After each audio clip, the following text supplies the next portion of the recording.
Je m'appelle Michel Cano et Madame Reynolds Kader. Et nous sommes des enfants ici. Kenchel 5 ans, Sarana 2 ans. Nous sommes ici le août 2022 et nous venons d'Haïti. Nous sommes demandés d'asile. La langue officielle, non, c'est créole. Mais on parle un petit peu français, mais pas 100%. Nous laissons Haïti, nous vaincus au Chili. Nous laissons Chili en août 2021. Nous allons au Mexique. Nous passons 8 mois au Mexique. Après, on laissait Mexique, on arrivait aux États-Unis. Nous passons 4 mois et nous laissons États-Unis. Nous arrivons ici au Canada. Ça a pris 1 an. Ça a pris 1 an pour laisser Chili pour arriver au Canada. Les voyages entre Chili et Canada, on passait beaucoup de pays. Premièrement, quand on laissait Chili, les premiers pays, c'est on passait Bolivie, Pérou, Équateur, Colombie, Panama, Costa Rica, Nicaragua, Honduras, Guatemala, Mexique, États-Unis et puis Canada. On dormit dans les forêts, on nageait dans la rivière, beaucoup de montagnes. Il y a beaucoup de montagnes, on passait des 6 heures de temps pour monter et puis descendre. Avec les enfants et ma femme. La forêt là, ça qui était vraiment difficile. Parce que moi, je suis fille. Quand j'ai passé à la forêt, mais ça qui était mes plus m'étonne dans la forêt, c'est quand je passais 4 jours dans la forêt. Mais avant 4 jours, sur le 3e jour, j'ai rencontré beaucoup de gangs dans la forêt. Ça était vraiment m'étonne. Quand on est arrivé là, c'était, mais je peur. Quand je peur, je dis, et c'est mon mari qui a dit, non, il faut rester calme parce que ce sont des gens là qui veulent de l'argent, tout ça.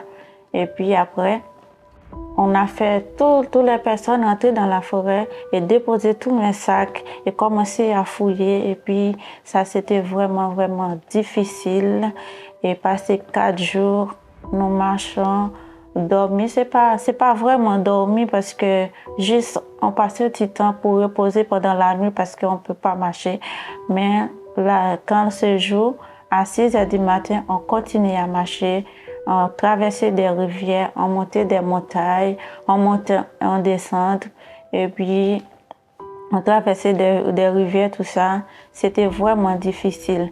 Moi, quand j'ai commencé à marcher dans la forêt, le premier jour, il y a un petit peu, pas trop difficile, mais le 2e jour, dans la forêt, le 3e jour, je vois beaucoup de cadavres. Même les mauvaises odeurs, je ne peux pas respirer.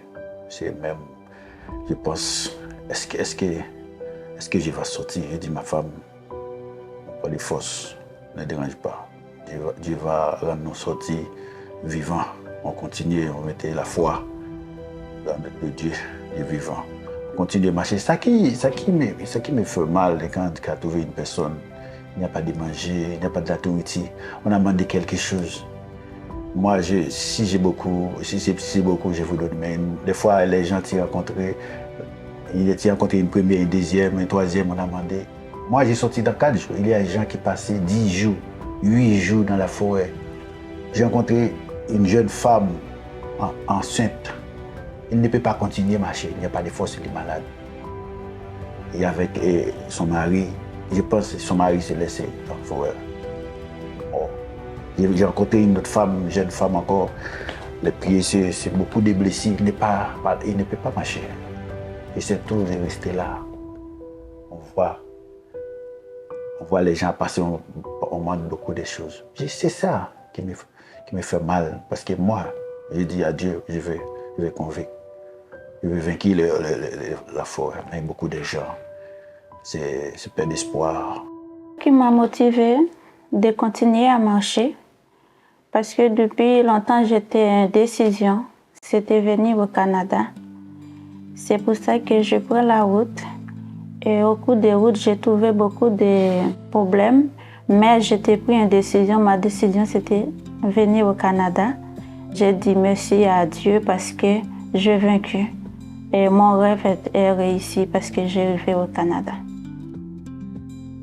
Les premiers mois au Québec, ça paraît un petit peu difficile les premiers mois parce que j'ai pas encore trouvé nous sommes pas encore trouvé les permis de travail. Et puis ma femme est en grossesse. Et ça me donne des pensées, mais on attend les 14 mois pour trouver le permis de travail. Mais pendant ces moments-là, les sociales ont aidé pour payer le logement. Et puis il y a beaucoup de banques alimentaires, on donne la nourriture à nous. C'est ça le problème. Mais quand on a trouvé le permis de travail, après 14 mois, tout va marcher, c'est très très bien. Quand j'étais entrée ici, j'étais enceinte. Et quand j'ai arrivé en réfugié, j'ai trouvé beaucoup d'accueil parce qu'il y a quelqu'un qui m'a envoyé à l'hôpital. Et après, quand c'est l'heure pour accoucher, j'allais à l'hôpital. Je suis accouchée, c'était très bien, très bien. Après accouchement, pour retourner à la maison, j'ai trouvé quelqu'un de travailleur social qui m'a donné l'argent pour prendre le taxi pour amener à la maison. Et à l'hôpital aussi, j'ai trouvé beaucoup de personnes qui m'aidaient, ont donné des vêtements pour les enfants. Tout ça, c'était vraiment, vraiment bien parce que c'était vraiment une bonne accueil. J'étais reçue. C'était vraiment bien. J'étais vraiment, vraiment bien. Quand j'ai arrivé ici, je n'ai pas d'amis, je n'ai pas de personne. Non seulement mon mari et mon fils. Mais là, quand mon mari était sorti dehors, il rencontrait avec une personne pendant faire comme si un porte-à-porte. Et puis il l'a rencontré, il a parlé des centres multiressources de la Chine. Et puis le jour-là, il a donné un rendez-vous avec mon mari. Et puis quand le jour les rendez-vous, c'est le jour que j'ai allé à l'hôpital. Mais après, on a appelé et il a déplacé une personne pour venir chez nous. Il vient chez nous et puis il a beaucoup de m'aider. Parce que là, on n'a pas de famille multiressources de la Chine. On a aidé beaucoup à chercher des travail, à faire des CV, tout ça. Et avec mon fils aussi, parce que quand je te viens ici, pour aller à Gaderi, c'était difficile, mais j'étais trouvée à multiressources et pour aller passer chaque 2 semaines pour aller à la Gaderi. C'était vraiment une famille, j'étais trouvée à multiressources. Nous sommes évangéliques. Quand je viens ici, là, nous sommes toujours à la recherche d'une église évangélique. Mais là, j'ai trouvé un pasteur haïtien qui m'a dit qu'il y avait une église à 16e avenue qui s'appelle CPV. Et puis quand j'ai arrivé là, c'était vraiment bon. J'ai trouvé beaucoup de personnes à l'église et plusieurs nations, haïtiens, africains, et le pasteur aussi, c'est un Québécois. À l'église là, parce que ça que j'ai appris, c'est les chansons et québécois, tout ça. Parce qu'on toujours chanté en français. C'est ça que j'ai appris parce que la culture québécoise et les chants aussi, c'est ça que j'ai appris. Bon, même l'homme dit la loi c'est dit, mais la loi c'est la loi, il faut respecter la loi.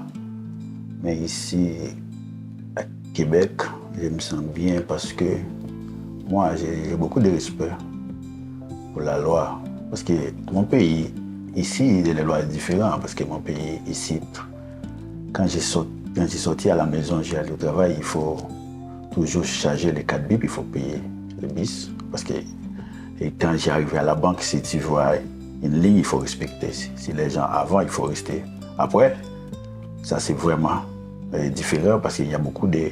Ici, il y a les autobus, publics, métro, mon pays, il n'y a pas ça. Ça, je dis avec une famille qui m'écoute et qui me regarde. Je m'encourage de rester ferme. Et puis, on a passé beaucoup pour arriver au Québec. Mais ça, j'ai encouragé parce que le commencement, c'est toujours difficile. Mais quand on a travaillé, on a trouvé beaucoup. Après la souffrance, c'est contentement. Et puis, c'est ça que j'ai conseillé avec d'autres familles qui m'a regardé, de rester ferme et puis encourager dans tout ce que tu as entrepris dans ce pays-là.